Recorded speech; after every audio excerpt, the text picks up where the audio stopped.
A arrecadação de impostos federais atingiu a marca recorde pelo segundo ano consecutivo de 2 trilhões de reais. Vamos entender esses números?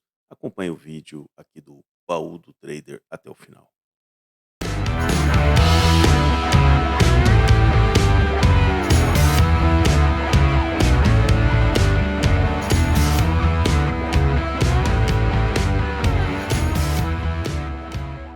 Bem-vindo ao Baú do Trader, eu sou o Paulo Bittencourt. Vou fazer uma análise aqui muito rápida, sucinta com vocês. Foi publicado ao longo dessa semana o resultado da arrecadação de impostos federais pela Receita Federal no ano de 2022. São 2 trilhões 0,85 trilhões de reais. É o segundo recorde. Isso já, inclusive, corrigido pela inflação, um aumento real em relação a 2021 de 8%.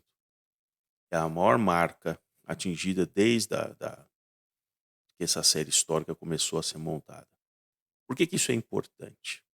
Primeiro, porque destrói aquela falácia daquela turma que dizia que com as desonerações de impostos ao longo do ano passado, isso prejudicaria a arrecadação.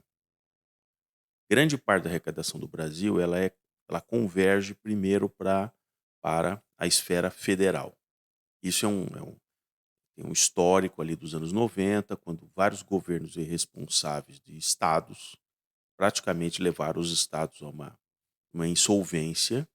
E aí houve uma federalização da dívida, se vocês pesquisarem, uma federalização da dívida dos estados. Vários bancos corruptos estaduais estavam a trabalho dos governadores em curso, não importa de qual governo, todos eles usavam de maneira fraudulenta bancos estaduais. Aí deu no que deu, houve uma federalização, ou seja, a União assumiu, porque esses bancos, inclusive, pegavam empréstimos internacionais, então era um problema para o Brasil, não era um problema só do Estado, né. E aí a União assumiu aquilo como o garantidor e passou a cobrar dos estados. Então ela pagou a dívida daqueles estados, para quem quer que tivesse aquela pendência nacional e internacional. Começou a se extinguir esses bancos estaduais, que não serviam para absolutamente nada a não ser essas fraudes, né. Um governador de São Paulo, já falecido, disse assim: "É, tá bom, eu quebrei o Banespa, mas eu ganhei a eleição e tal", essa coisa toda. Então, esse é o tipo, né, do político nacional que nós temos, né. Usava o que ele pudesse usar de dinheiro do banco público emitindo dívida, né, ele faria. Então, a partir do final dos anos 90, houve uma centralização dos impostos. Então, primeiro, grande parte dos impostos vão para a União e depois ela começa a distribuir para estados e municípios.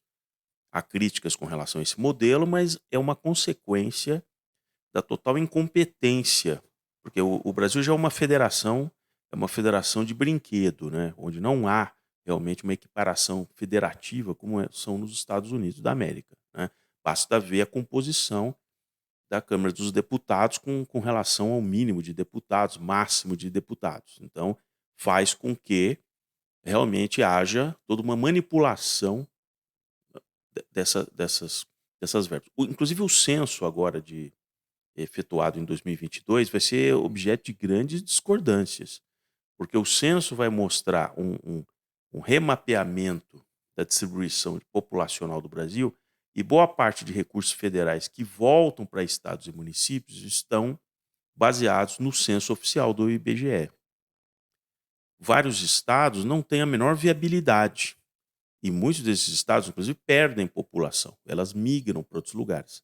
Eu não tenho dúvida de que, se nós compararmos com 2010, estados como Goiás, Mato Grosso do Sul, Tocantins, que é onde a pujança econômica, né, acontece, provavelmente também no Acre, Rondônia, né, a população aumentou. Mas existem estados simplesmente inviáveis que a população deve ter diminuído. E isso vai significar que eles vão receber menos menos recursos. E aí vai ser aquela gritaria. Eu sugiro que todos vocês anotem esses números, porque a desinformação, né, inclusive vai ser aí agora, né, vigiada o que é desinformação. Então vamos falar aqui no Baú do Trade sempre de números, né, e contra números não se pode argumentar ao contrário, né, a menos que esses números foram calculados de uma maneira equivocada. Eu acho que a Receita Federal não calculou de maneira equivocada 2,085 trilhões de reais, que foi a arrecadação em 2022. Então vamos falar sempre sobre números, né. Então nós tivemos, por exemplo, o desemprego, até pelo menos o fim de novembro, em 8,1%, né. Tivemos o PIB, que ainda não foi publicado, provavelmente vai chegar perto de 3%. Vamos deixar esse número assim, próximo de 3%. O IPCA, que já foi publicado de 2022, ali 5,70 e poucos por cento.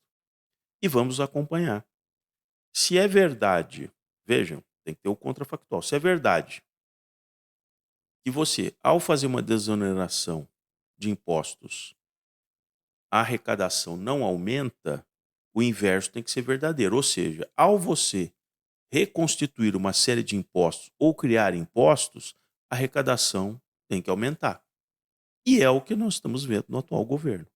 Eles estão simplesmente pensando que eles vão aumentar a receita, é uma ideia primária, uma coisa de quem absolutamente não entende absolutamente de ciência econômica, de que basta eles imaginarem que vão aumentar impostos, alíquotas ou novos impostos, que a arrecadação vai aumentar. Não vai aumentar, porque o dono do capital, ele não é obrigado a empregar. O dono do capital, o ministro do Trabalho declarou essa semana, vamos enquadrar o pessoal dos aplicativos e tal. Quem disse que se ele baixar uma norma que todo, todo prestador de serviço para o aplicativo vai ter que ser CLT, quem disse para o ministro do Trabalho que eu vou ser obrigado a contratar essas pessoas? Né? Eu simplesmente eu não vou mais utilizar essas pessoas. Vou utilizar o grupo, né? Um grupo que faz sentido dentro dos meus custos trabalhistas. Então é de uma ingenuidade, é aquela mentalidade sindical dos anos 80, né? O cara pensa, né, que ainda tem um poder realmente de pressionar o cara do trabalho para isso, né? Então esse é o universo que nós temos hoje no Brasil. Uma arrecadação recorde por 2 anos seguidos, num momento muito difícil, onde várias, estratégias tiveram que ser adaptadas ali, pelo Paulo Guedes, pelo todo o time da da da Fazenda, do Ministério da Economia, e agora entra aquele pessoal que filosofa, né, quer dizer, a gente já perdeu um mês aí de 2023, simplesmente com solução zero, né, solução zero. Eles imaginam que essa receita recorde de 2022 vai continuar em 2023. Tem uma triste notícia, já na arrecadação de dezembro de 2022, comparado à arrecadação de 2021, ela caiu. E então a gente chama isso a derivada, né, ou seja, né, há uma mudança de sinal, ela vem crescendo, ela fecha o ano de 2022 como recorde, mas você tem que pegar o sinal da derivada, ou seja, já não vamos ter essa esse espírito de contratação, de faturamento. Inclusive, no relatório da Receita Federal, a a maior contribuição na arrecadação federal veio do imposto sobre pessoas jurídicas, as PJs, e também a contribuição social sobre o lucro líquido. Então isso significa que não é simplesmente, não veio o aumento da arrecadação em 2022 do ICMS dos combustíveis. Com a redução de vários, o IPI, ICMS e tal, as empresas faturaram mais. Se elas faturaram mais, elas pagaram mais impostos. Agora, a turma do discurso fácil para problemas difíceis vai voltar a colocar esses impostos e tal. E qual que o empresário vai fazer? Eu vou faturar menos, vou empregar menos. A minha margem eu vou voltar a estabelecer, porque se você tem 100 funcionários, está tendo um nível de faturamento e vem uma imposição dessa, né, mais imposto, isso e tal, eu posso ter 70 funcionários. Nada me impede de demitir 30 funcionários. E aí eu vou fazer novamente o cálculo com a quantidade de produtos, pode ser até menor do que eu produzia com 100 funcionários, a minha margem vai ser mais alta do que eu mantiver, se eu mantiver 100 funcionários. Você entende como que faz a conta? O custo de 30 funcionários a mais, se eu estiver mentindo, por que que a Microsoft anunciou a demissão de 10.000 funcionários? Porque ela está fazendo essa conta. Então você faz a conta, quanto seria eu ter 100 funcionários ou 70 funcionários. Você faz a conta de tudo que você tem que pagar por 30 funcionários a mais e o quanto você perde na produção.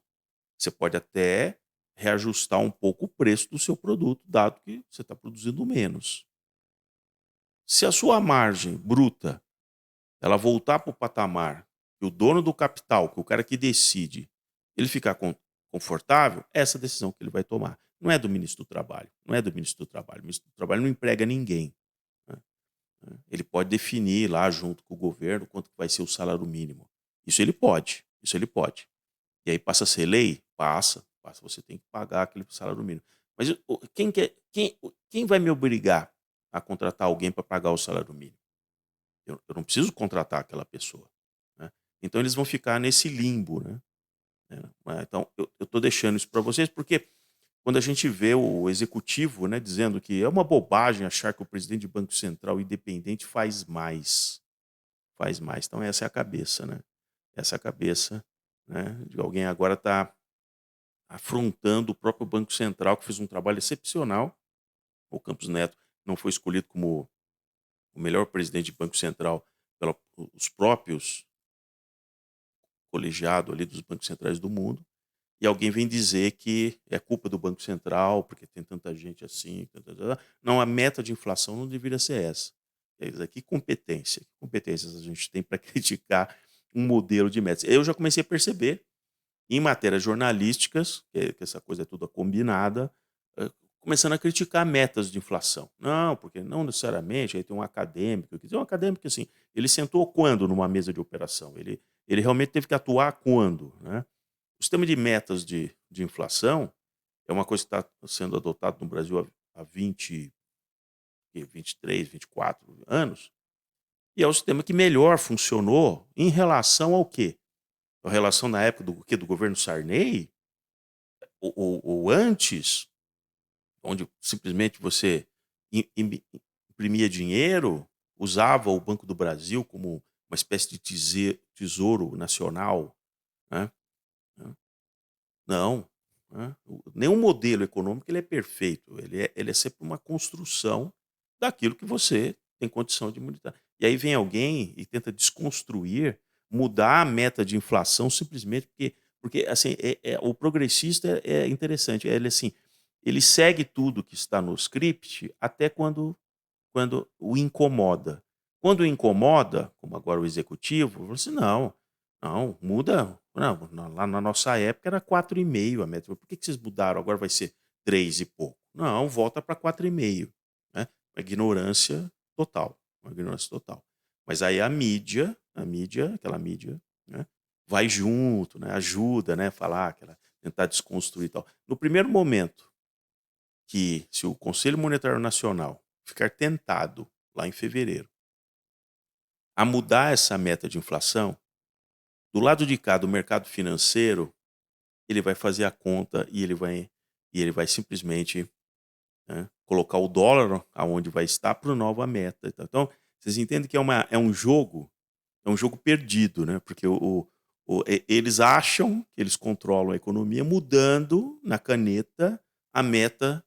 Não, não, vai ficar mais suave para o Banco Central, porque o raciocínio deles é o seguinte: com uma meta mais restritiva de 3,25, por exemplo, de meta de IPCA nos próximos anos, o Banco Central vai ser mais atuante na política monetária, vai ter que subir o juro, ou vai ter que manter o juro num patamar mais alto. Então eles acham, na ingenuidade ali do filósofo e do pessoal que assessora, que basta aumentar a meta de inflação para 4,5, pronto, o Banco Central não precisa atuar muito. Não, mas filho, quem manda nesse negócio é o mercado financeiro, é o dono do capital, não é o Banco Central. O Banco Central vai fazer um leilão, aliás, o Tesouro Nacional vai fazer um leilão. No primeiro dia após os caras subirem a meta de inflação para 4,5, eles dizem: "Eu não compro esse título. Sinto muito, eu não compro. Nessa taxa pode subir o juro". Aí sobe o juro e o real se desvaloriza para compensar a meta de inflação de 4,5. Então vocês entendem? Vocês entendem aonde é o problema? Aonde é o problema? É um problema de conceito. Se você gostou do vídeo, acompanhe aqui o canal O Baú do Trader, coloque o seu joinha, se inscreva no canal e vamos aos próximos capítulos.